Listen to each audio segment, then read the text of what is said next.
मुखमा संविधान र मनमा क्रान्ति भने त गल्ती हो भएछ भने यिनै प्रचण्ड, यही पार्टी, यिनै पात्र भनेपछि यी छेपारे, यी बिराला, यी नेपाली जनताको बलमा आन्दोलन भएको थियो र विदेशी शक्तिको बलमा 12 बुँदे समझदारी गरेर राज्य व्यवस्था ल्याएर आज राष्ट्र यो बुरी हालमा छ। तिम्रो पार्टीभित्र तिम्रो परिवारमा कुनै छोरा ठिक भयो होला, कुनै बेठिक भयो होला, जेसुकै गर, यो औषधि खानुस्, यो अजम्मरीको बुटी भनेर जनताहरूलाई हल्ला गर्यो। अनि त्यहाँबाट सबलाई 5 रुपियाँ 5 रुपियाँ 5 रुपियाँ भनेर बेच्यो, जनताले किने। अनि यो औषधि खाएर मरिँदैन भने, यो अजम्मरीको बुटी हो, मर्दै मरिँदैन भने, साँच्चै मरिँदैन भने, हेर्नुहोस् यो मर्न चाहिँ मरिँदैन, तर कथङ मरियो भने चाहिँ बाँचिँदैन है। एउटा देशको इच्छा बमोजिम तपाईँ संशोधन गर्नै सक्नुहुन्न। त्यस्तो फटाई कुरा गरेर हिँड्नेको कुरालाई लागू हुने परियोजना नेपालले चाहे यो इन्डो पेसिफिक रणनीतिको अभिन्न अङ्ग हो भन्यो नि त। अमेरिका र चीनको आक्रामक दौडमा इन्डो पेसिफिक स्ट्राटेजी चीनलाई तह लगाउने रणनीति अन्तर्गत अमेरिकाले अपनाएको भन्यो नि त। हामी रण मैदान हुन्छौँ। लाज छैन नेपाली जनताहरूले यो कुरा सुन्दैनन्, सुनेका छैनन्, यति बुझ्दैनन् नेपाली जनता। 2021 मा आएर 4 वर्ष 5 वर्ष पछाडि पनि अध्ययनै गरिराखेको छु भने कस्तो होला म? इन्डो पेसिफिक स्ट्राटेजीमा भारतको सहभागिता संलग्नता छैन र भने अहिले हामीले दिएको सल्लाह तपाईँहरूले गर्नु भएन, मान्नु भएन। तर नेपालको राजनीतिक अस्थिरताले चीनको सुरक्षा व्यवस्थामा खतरा नआओस् भनेर फर्केर जानुभयो। नेपालको त्यो तागत छ, हामी चीनको सुरक्षा व्यवस्थामा खतरा पुर्याउन सक्छौँ। चीनको रसुवा केरुङ रेलमार्ग, विद्युत मार्ग गर्नका लागि अमेरिकाको प्रवेश हुँदाखेरि चीनको सुरक्षामा तलमाथि भयो भने खबरदार भनेर गएको थियो। फातेमा सुमार आउँदाखेरि होइन हामी एमसीसी पास गर्छौँ, अलि पढ्न लेख्नलाई विचार गर्नलाई दिनुहोस् भनेर भन्नुहुन्छ भने तपाईँको कुरालाई पत्यार गर्छ त चीनले। त्यसै विश्व शक्ति भएको छ। विश्व दुनियाँबाट हेर्नुभएका सम्पूर्ण नेपालीहरूलाई हार्दिक स्वागत गर्न चाहन्छु। आदरणीय दर्शकबिन, पछिल्लो समय नेपालको राजनीतिमा केन्द्रित भएर आज हामी गहन रूपमा अध्ययन गर्नेछौँ। मूलभूत रूपमा एमसीसीको विरोध चौतर्फी भइरहेको बेला अब नेतृत्वले के गर्ला त? गठबन्धनले साँच्चीकै एमसीसी पारित गर्ने वातावरण सिर्जना गर्ला त? अथवा प्रचण्डले भने चाहिँ यथास्थितिमा एमसीसी कुनै पनि हालतमा पारित हुँदैन? यावत विषयमा केन्द्रित हुनेछौँ। मुलुकको आन्तरिक राजनीति किन यति लथालिङ्ग भइरहेको छ, यो विषयमा पनि विशेष चर्चा गर्नेछौँ। हाम्रो बिचमा वरिष्ठ अधिवक्ता विष्णु भट्टराई हुनुहुन्छ। वरिष्ठ अधिवक्ता विष्णु भट्टराई सर, नमस्कार। हजुर नमस्ते। अब अहिलेको परिस्थितिमा नेपालका शीर्ष पार्टीको रवैयादेखि लिएर जनताको विद्रोहको आवाजलाई सरसर्ती हेर्दाखेरि एक किसिमको निराशजनक स्थितिबाट देश गुज्रिएको भान हुन्छ। जनताहरू पनि आक्रोशित र आत्तिएको जस्तै देखिएका छन् भने नेतृत्व दलबाट जुन हिसाबले अगाडि बढ्नु थियो, जुन हिसाबले जनताको समस्यालाई सम्बोधन गर्नु थियो, त्यो सब भएन। यथास्थितिमा हेर्दाखेरि अहिलेको परिस्थितिमा हाम्रो देश कतातिर गइरहेको छ, हामी कतातिर गइरहेका छौँ? सफलताको यात्रामा छौँ अथवा यो निकै नै खराब यात्राबाट गुज्रिरहेका छौँ हामी? धन्यवाद। मलाई लाग्छ हामी पूर्ण रूपले असफल भइसकेका छौँ। पूर्णै भनिदिनुहुन्छ तपाईँ? पूर्णै भनिदिन्छु। र त्यसको औपचारिकता मात्रै बाँकी छ। अहिले जिज्ञासा राख्ने सिलसिलामा आदरणीय पत्रकार महोदयले जे जिज्ञासा प्रस्तुत गर्नुभयो, राजनीतिक दलहरू र नेपाली जनताको अवस्थाको बारेमा जुन चित्रण छ नि भनेर प्रस्तुत गर्नुभयो, त्यो नै असफलताको प्रमाण हो। अहिले संघीय लोकतान्त्रिक गणतन्त्र, धर्मनिरपेक्ष गणतन्त्रको लागि 17,000 मान्छे मार्ने मराउने काम गरेको पार्टीको महाधिवेशन चलिराखेको अवस्थामा यो राज्य प्रणाली, यो निर्वाचन प्रणाली, यसको कार्यकारी प्रणाली, राज्यको शासकीय स्वरूप, यो सम्पूर्ण कुरा नेपालको लागि अफाप सिद्ध भयो भनेर भन्न थाले। औपचारिक रूपबाट पार्टीको महाधिवेशनमा प्रतिवेदनहरू प्रस्तुत गर्न थाले, जसले आफूलाई संघीय लोकतान्त्रिक गणतन्त्र धर्मनिरपेक्षको संविधानका निर्माता हुँ भनेर घमण्ड गर्थे। त्यो संविधान लागू भएर त्यस अन्तर्गत प्रतिनिधि सभाको निर्वाचन भएको 2074 मङ्सिर 10 र 20 ले गरेर 5 वर्ष पुग्दा नपुग्दा सम्पूर्ण संवैधानिक अङ्ग र निकायहरू पूर्ण रूपले असफल भए। दुई चोटि प्रतिनिधि सभा विघटन भयो, नेपाली जनताले नयाँ नेतृत्व रोज्न पाएन। दुई चोटि प्रतिनिधि सभा विघटन गर्दाखेरि न्यायपालिकाले राष्ट्रपतिको काम गर्यो, प्रधानमन्त्री रोज्ने काम गर्यो,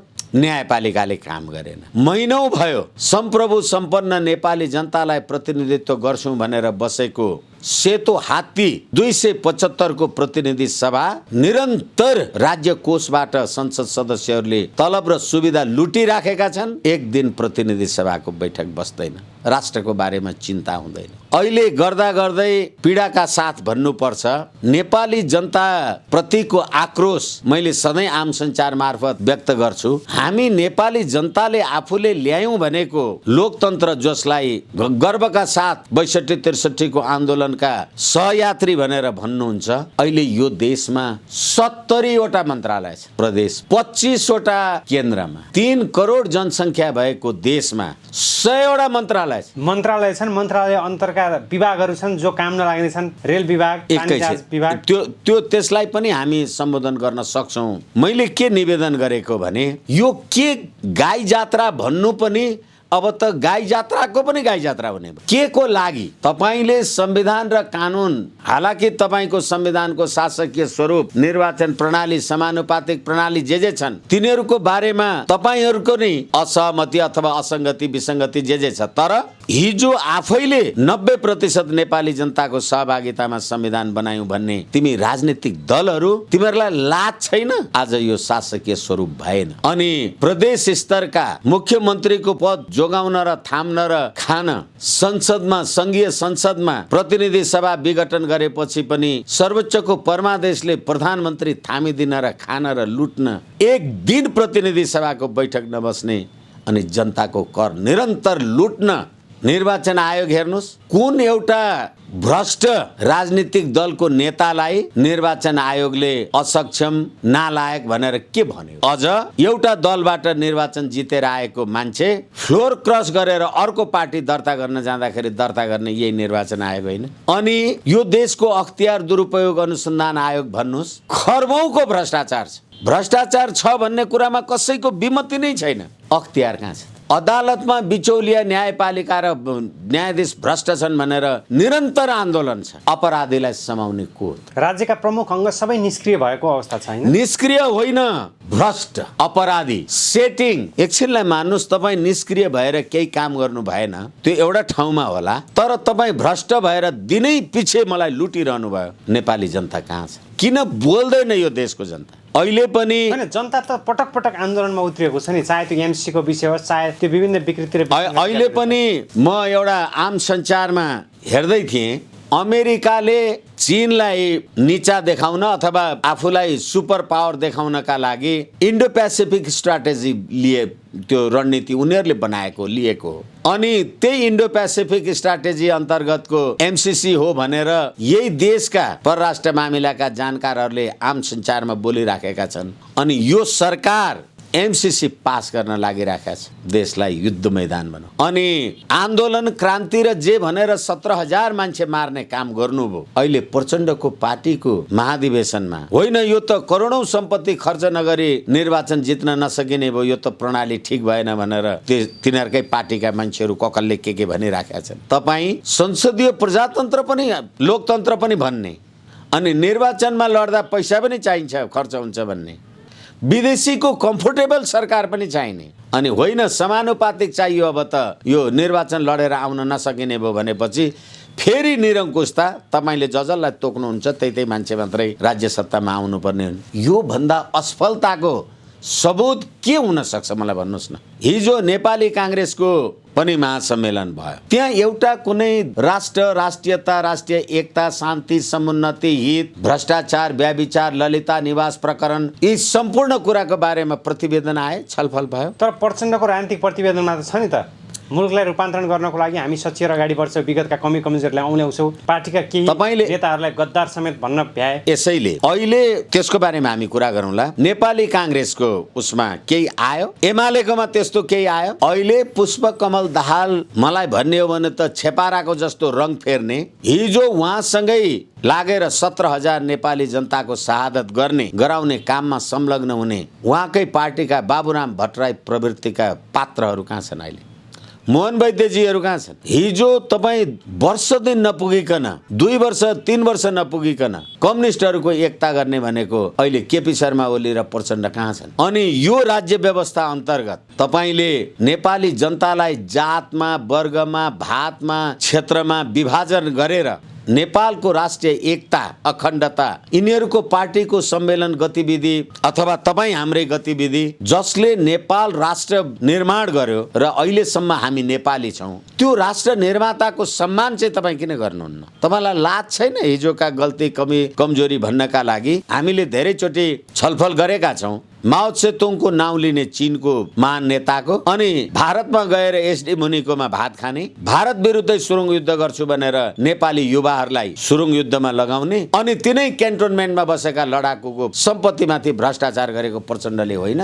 तपाईँले आत्मालोचना गरेर पाउनुहुन्छ कि अपराधको तपाईँले सजाय भोग्नुपर्छ? अनि सेना समायोजन गर्ने कुरामा मैले कोनी के गरेँ, त्यसले कोनी के गरेँ। इयान मार्टिन विदेशी शक्तिको बलमा बाहेक तपाईँले आफ्नो क्षमतामा के गर्नु? त्यति मान्छे मार्ने हतियार कहाँबाट लिएर आउनुभयो? तपाईँले आफू बनाउनु भयो कि इन्डियाबाट ल्याउनु भयो? यस कारणले गर्दाखेरि अपराधीले प्रायश्चित्त गरेर पुग्दै अपराधीले सजाय। अहिले यो देशका सर्वहारा हौँ भन्ने जति सबै करोडपति छन् होइन, अरबपति छन् होइन, कहाँबाट आयो त्यो सम्पत्ति? त्यसको बारेमा एक शब्द बोल्नुभयो।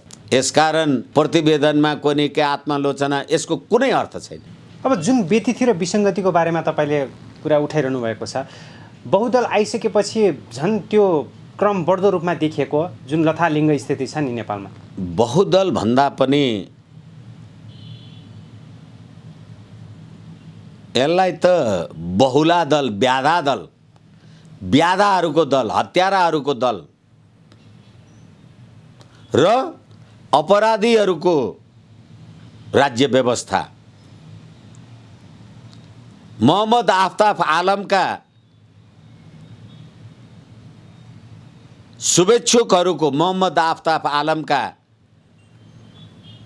जसले मजदुरहरूलाई जिउँदै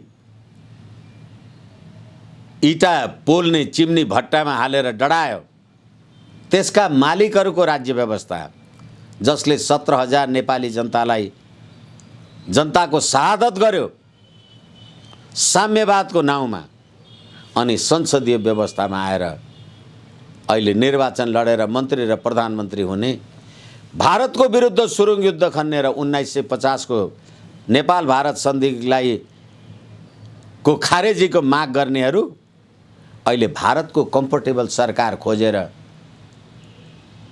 5 दलीय गठबन्धनमा बसेका यो नेपालीको सरकार हो। अब इतिहासको हरेक कालखण्ड हेर्दाखेरि तपाईँले बारम्बार भारत उल्लेख गर्नुभएको छ। नेपालको राजनीतिमा भारतको प्रभाव कुनै न कुनै रूपमा हरेक समयमा देखिएको हो। किनभनेदेखि हरेक कुरा गर्दाखेरि तपाईँ आफ्नो ज्ञान, विवेक, क्षमता, औकात, बुद्धि बरकतले गर्दै गर्नुहुन्न। निर्णायक भूमिका नेपालको हुँदैन, छँदै छैन, देखिएन। यही राज्य फेरि भर्खरै हामीले कुरा गरिसक्यौँ। अहिले यही माओवादी जो 17,000 नेपाली जनताको शहादत गर्ने कुराको कारक हो, जसको विरुद्ध माओवादी समेतका विरुद्ध 60,000 उजुरी र जुन देशको सभामुख कर्तव्य ज्ञान मुद्दाको अभियुक्तको रूपमा जसको मुद्दा सर्वोच्च अदालतमा विचाराधीन छ, अर्जुन लामाको हत्याको केसमा, त्यस्ता मान्छेहरूले चलाएको अनि त्यो प्रणाली कहाँबाट ल्याउने? दिल्लीमा 12 बुँदे समझदारी गरेर।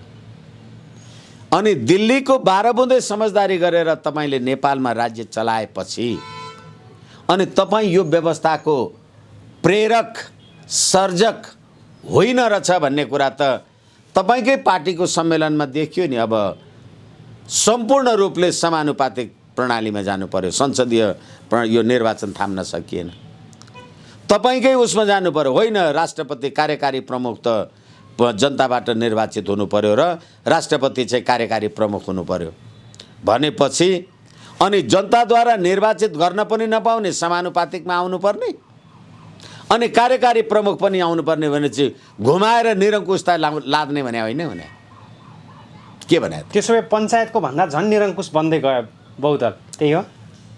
पञ्चायत एकछिन न, पञ्चायत निरङ्कुश बन्यो बनेन, पञ्चायतमा त तपाईँ निर्वाचन लड्नुहुन्थ्यो र पञ्चायतले जति यो देशमा भौतिक विकास गर्यो, पञ्चायतको अवसान गरेँ भनेपछि देशमा के चाहिँ विकास गर्नु? र जुन राज्य व्यवस्थाले त्यो हिजोको देशको दिनमा हामीले कोरियालाई चामल निर्यात गर्थ्यौँ भने आज कामदार निर्यात गर्छौँ। कामदार निर्यात गर्छौँ भन्दा पनि मलाई शब्दको लागि क्षमा चाहौँ, हामी रगत निर्यात गर्छौँ। त्यो बाँचुन्जेल के गर्छ, उसको रेमिटेन्स खान्छौँ। मर्यो भने लास ल्याउन दिने कि नदिने घन्टौँ छलफल हुन्छ र त्यो क्याफिनमा रहेको लास कहिले आएर डढ्ने हो ठेगान हुँदैन। अनि अहिलेसम्म हामीले हाम्रो देशको युवा शक्ति हिजो त कमसेकम युद्धमा लडेर मर्थे होला, वीरगति प्राप्त गर्थे होला, परमवीर चक्र त पाउँथे, पेन्सन उपदान त पाउँथे। अहिले भाँडा मल्न गएको युवा मर्यो, के पाउँछ? के नाम हुन्छ त्यसको? के इज्जत हुन्छ त्यसको? अनि तपाईँ जसो गरेर पनि वैदेशिक रोजगार भनेर मान्छे पठाउने अनि त्यो रेमिटेन्स ल्याएर खाने। अहिले हेर्नुहुन्न यो सरकारको असफलताको अर्को प्रमाण, ब्याङ्कहरूले रेमिटेन्स भित्र्याउनका लागि उल्लेख्य रूपबाट ब्याज दर बढाए। रेमिटेन्स ल्याऊ, रेमिटेन्स ल्याऊ, कहाँबाट ल्याउने रेमिटेन्स? किनभने तपाईँको कति भन्ने समय यस्तै कुरा, तपाईँ एउटा पार्टीको झोले हुनुहोस् कि नेता हुनुहोस् कि जे हुनुहोस्, हाच्छिउँ आयो भने तपाईँ 75-80 करोड लाख खर्च गरेर विदेशी अस्पतालमा उपचार गर्न जानुहुन्छ र राज्य कोषबाट कर तिर्नुहुन्छ देशको अस्पतालमा। बालबालिकालाई इन्जेक्सन गर्ने, कोरोना विरुद्धको इन्जेक्सन गर्ने सिरिन्ज सिद्धियो किन्ने पैसा छैन। देश देख्नु भएको छ, यो देश हो। अनि यी नेता र अभिनेता हुँ भन्नेहरू जसरी सिटामोल खानका लागि पनि विदेश गएर करोडौँ राज्य कोषबाट लुट्छन्, त्यो नेपालका अस्पताललाई सम्पन्न बनाए के हुन्छ? त्यसो भए यो व्यवस्था ठिक भएन, अहिलेको नेताहरूको प्रवृत्ति ठिक भएन, अथवा भर्खरै राजेन्द्र लिङ्गदेनले भनेअनुसार हामी निकै नै असफल भइरहेछौँ, हाम्रो यात्रा निकै नै भयानक छ, कहीँ कतै सिक्किमीकरणको यात्रा मात्रै जाँदैछौँ भनेर उनले बारम्बार उल्लेख गरिरहेका छन् नि। हामीले त सधैँ उल्लेख गरिराखेका छौँ, योभन्दा पराधीनता एमसिसी प्रतिको देशको सम्प्रभुता नै अमेरिकाको पोल्टामा गयो भनेर चिठी लेख्ने सरकार, योभन्दा सिक्किमीकरण के हुनु? त्यसो भए अझै पनि हामी स्वाधीन छैनौँ? अझै पनि छैनौँ होइन, अब छैनौँ। किनभने नेपालको सम्प्रभुता अमेरिकाको नियन्त्रणमा परेको देखियो नि भनेर चिठी लेख्छौँ हामी। र त्यही अमेरिकी शक्तिको इन्डो पेसिफिक स्ट्राटेजीको अङ्ग हो भन्ने कुरा एमसिसी ल्याएर चीन र अमेरिकाको जुन प्रकारको द्वन्द्व प्रतिस्पर्धा जे भन्नुहोस्, त्यसमा नेपाललाई युद्धभूमि बनाउँदैछौँ। अनि यो देशको प्रधानमन्त्री यिनीहरूले पढे हुन्छ नि भनेर उहाँहरूले पढ्नु भयो। मैले राष्ट्रघाती काम गरौँला त भन्नुहुन्छ। हामीले कुरा गरिसकेका छौँ। अशरफ घानीले राम्रै काम गरेका थियो होला नि, अहिले पाकिस्तान छोडेर भागेको। यस कारणले गर्दाखेरि योभन्दा असफल प्रमाणपत्रै कसैले तँ असफल भइस् भनेर लिखितम गरेर दिनु बाहेक योभन्दा असफल के हुनु?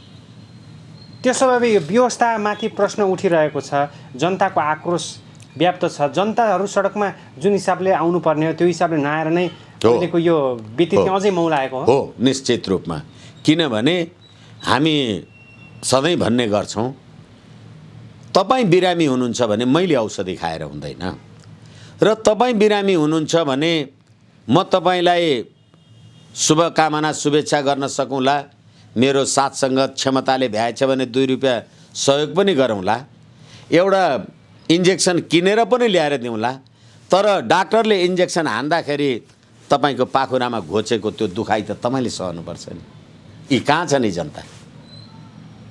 देश तपाईँको, राष्ट्र तपाईँको, स्वाधीनता सम्प्रभुता अहिले क्रिसमस डेमा छुट्टी दिने यो सरकार, राष्ट्रिय एकता दिवस पृथ्वीनारायण शाह, हाम्रा वीर पूर्वज वीर कालु पाण्डे, अमरसिंह, भीमसेन थापाहरूको जन्म दिवस, राष्ट्रिय एकता दिवस यो राज्यलाई चाहिँदैन। यो कसको सरकार हो भने यो संविधानमा तपाईँले लेख्नुभयो सरकारी कामकाजको भाषा देवनागरी लिपिमा नेपाली भाषा हुन्छ। तपाईँ हेर्नुहोस् बकसपत्रमा पनि अङ्ग्रेजीमा नाउँ लेख भन्छ। कतिसम्म देश तपाईँले तबाह ध्वस्त पार्दै आज इम्पोस्ट नम्बर इम्पोस्ट नम्बर अनि त्यहाँबाट तपाईँ हरेक ठाउँमा अङ्ग्रेजी। देवनागरिक लिपि सुनियोजित रूपमा विस्थापित पारिँदैछ हैन? देव राष्ट्रको भाषा, धर्म, साहित्य, संस्कृति, सभ्यता, वेशभूषा के बाँकी रह्यो? एउटा मान्छे हुनका लागि हात चाहियो, खुट्टा चाहियो, अनुहार चाहियो, हात गोडा अथवा नाक कान आँखा मुख होला नि, अनि नै एउटा मान्छे हुन्छ। मान्छे आफै त एउटा एब्स्ट्र्याक्ट कुरा न हो, वास्तविकता त हात होला, खुट्टा होला, आँखा होला। अनि त्यसले गर्दा पूर्ण रूपले मुलुकको सभ्यता, संस्कृति, भूगोल, इतिहास सम्पूर्ण कुरालाई अमेरिकामा जर्ज वाशिङटनको जन्मदिवस मनाउँदा के अहिलेसम्म अमेरिकाका सबै मान्छेहरू जर्ज वाशिङटनको पार्टीका कार्यकर्ता थिए? चीनको क्लिन सेन हाङका कार्यकर्ता थिए चिनियाहरू जो त्यहाँको राष्ट्र निर्माता हुन्। त्यसै गरेर बेलायतका एक बर्ड भन्नुहोस्,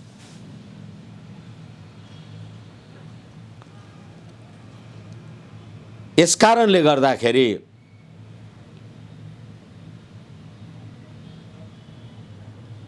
देश, राष्ट्र, राष्ट्रियता, राष्ट्रिय एकता अहिले हेर्नुभयो होला नि, नागरिकतै नभएको मान्छेले मत हाल्न पाउनुपर्छ।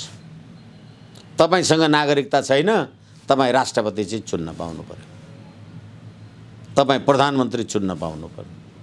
कसरी चुन्न पाउनु पर्यो? अहिले प्रचण्डको पार्टीले भनेअनुसार समानुपातिकमा जनताले भोटाउनु परेन।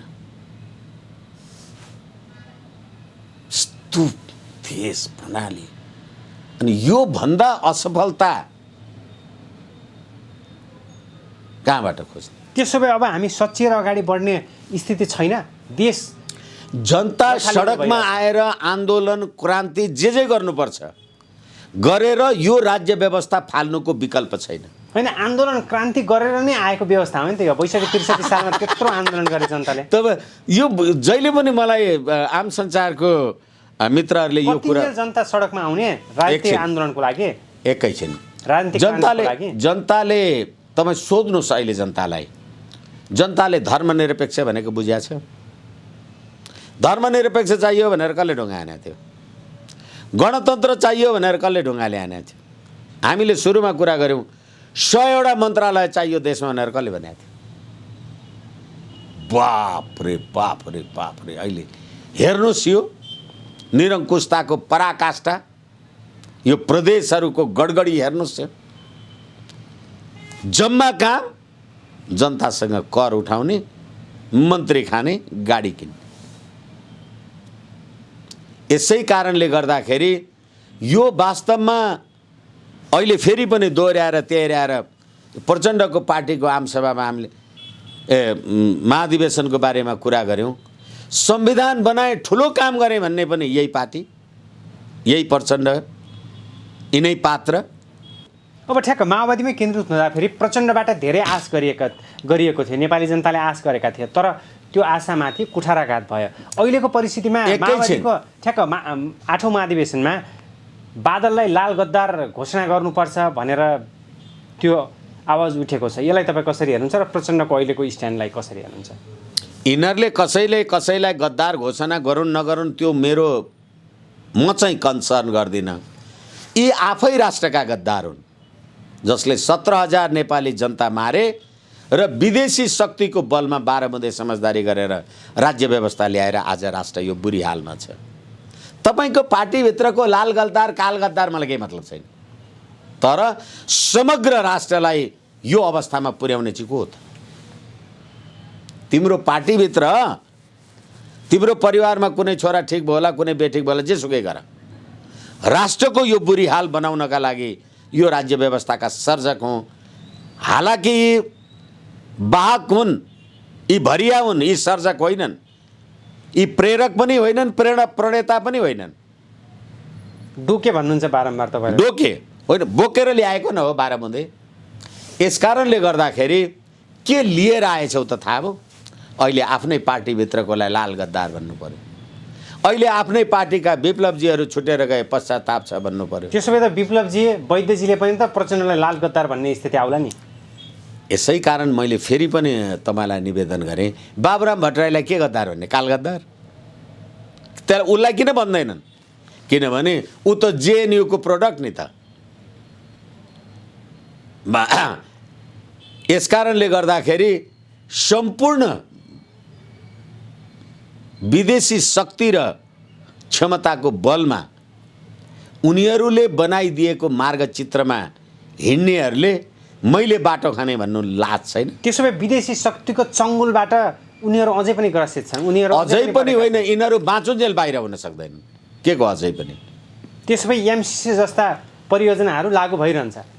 एमसिसी जस्ता परियोजनाहरू मलाई लाग्छ यदि यो एमसिसी परियोजना एउटाले भनेछ के जादुगरले कहीँ यो केही होइन, एउटा त्यो औषधि बेच्नेले यो औषधि खानुस्, यो अजम्मरीको बुटी भनेर जनताहरूलाई हल्ला गर्यो, अनि त्यहाँबाट सबलाई 5 रुपियाँ 5 रुपियाँ 5 रुपियाँ भनेर बेच्यो, जनताले किने।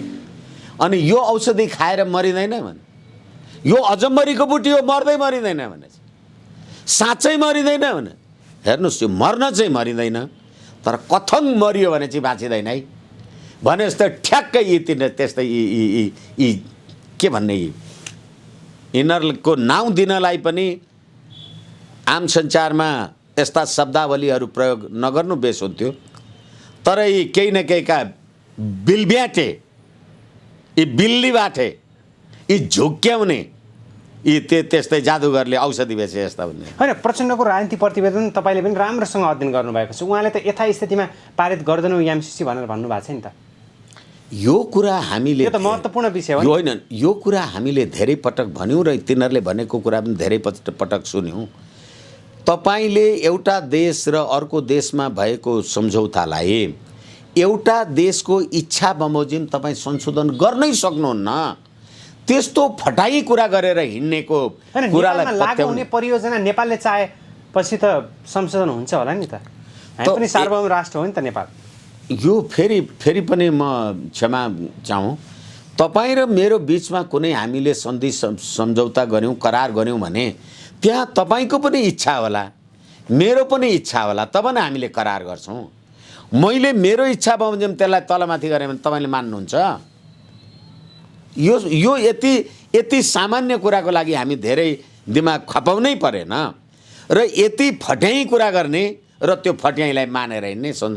फातेमा सुमारले त संशोधन हुँदैन भनेर जानुभयो नि त, लु डोनाल्डले त हुँदैन भन्नुभयो नि त, अनि टङ्क कार्की नेपालको एउटा चिनिया राजदूत, भूतपूर्व चीनका लागि राजदूतले त यो इन्डो पेसिफिक रणनीतिको अभिन्न अङ्ग हो भन्यो नि त। र आज पनि आम सञ्चारमा अमेरिका र चीनको आक्रामक दौडमा इन्डो पेसिफिक स्ट्राटेजी चीनलाई तह लगाउने रणनीति अन्तर्गत अमेरिकाले अपनाएको भन्यो नि त।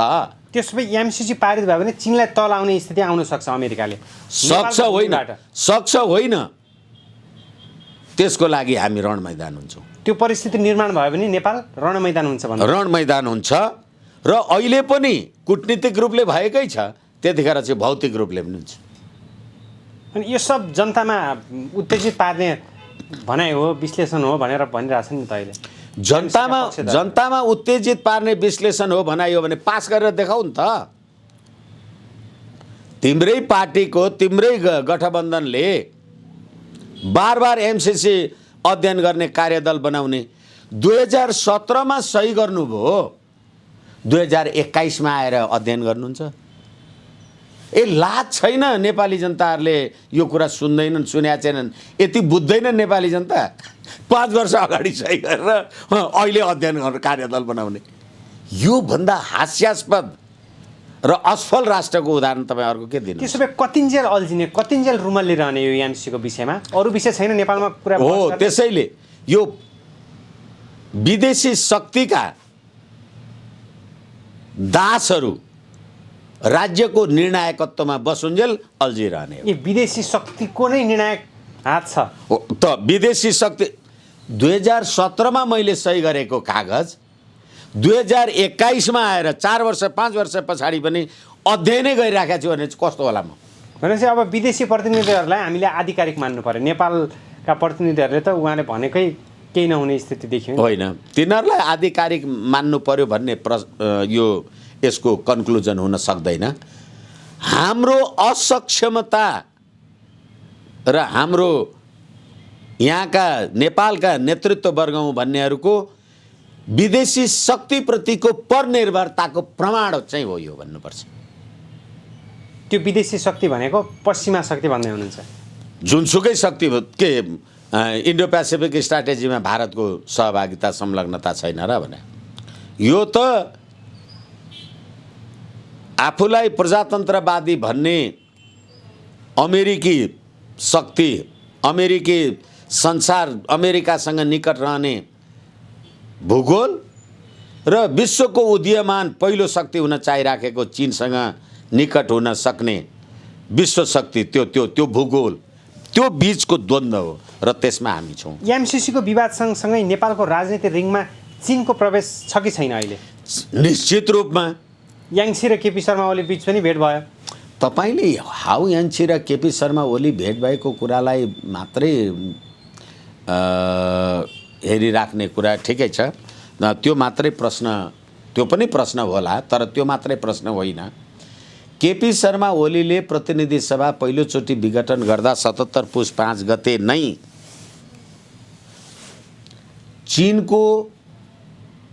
चिनिया कम्युनिस्ट पार्टीको अन्तर्राष्ट्रिय विभागका उपप्रमुख केयुएचओ भन्ने मान्छे नेपाल आएर उनीहरूलाई मिलाउन खोज्दा कुनै हालतले उनीहरू मिलेनन्, सकेनन्।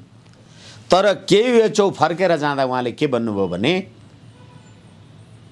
अहिले हामीले दिएको सल्लाह तपाईँहरूले गर्नु भएन, मान्नु भएन, तर नेपालको राजनीतिक अस्थिरताले चीनको सुरक्षा व्यवस्थामा खतरा नआओस् भनेर फर्केर जानुभयो। नेपालको त्यो तागत छ, हामी चीनको सुरक्षा व्यवस्थामा खतरा पुर्याउन सक्छौँ। किन भन्यो होला?